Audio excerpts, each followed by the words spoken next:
నమస్కారం. నేను doctor అన్సీ D'Souza KSAC hospitals నుంచి. ఇప్పుడు వాతావరణం మారింది, వర్షాలు పడుతున్నాయి, చలి స్టార్ట్ అయింది.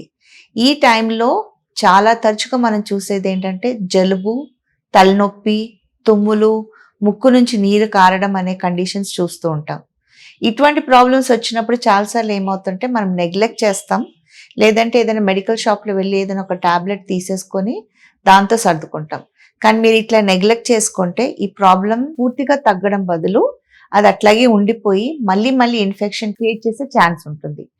దీంట్లో ఏంటంటే చాలాసార్లు ఏమవుతుందంటే ఇటువంటి ఇన్ఫెక్షన్స్ వచ్చినప్పుడు, వైరల్ ఇన్ఫెక్షన్స్ వచ్చినప్పుడు మన సైనస్ అనేది ఇన్ఫెక్ట్ అవుతుంది.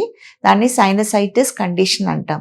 సో సైనసైటిస్ కండిషన్ ఉందనుకోండి, ఇదే సిమ్టమ్స్ తలనొప్పి, ముక్కు దిబ్బడం, శ్వాస తీసుకోవడానికి ఇబ్బందిగా ఉండడము, ముక్కు నుంచి నీరు కారడము, గొంతులో ఏదో ఇరుక్కున్నట్టు అనిపించడం అనే సిమ్టమ్స్ కనిపిస్తుంది.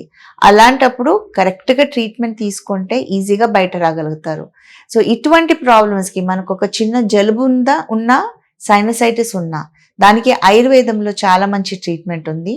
జలుబు ఉంటే ఒట్టి మందులతో తగ్గిపోతుంది. సైనసైటిస్ లాంటి ప్రాబ్లమ్ స్టార్ట్ అయింది అనుకోండి, దాన్ని ట్రీట్మెంట్ చేసుకొని మనకి కంప్లీట్గా బయటకు రావడం కుదురుతుంది. అండ్ మా KSAC is known for evidence based Ayurveda. అంటే మీకు ముందు ప్రాబ్లం ఉండడం, దాని తర్వాత మీ ప్రాబ్లం తగ్గిందా లేదా మీకు తెలుసుకోవడం అనేది ఈజీగా జరగడం అనేది కుదురుతుంది.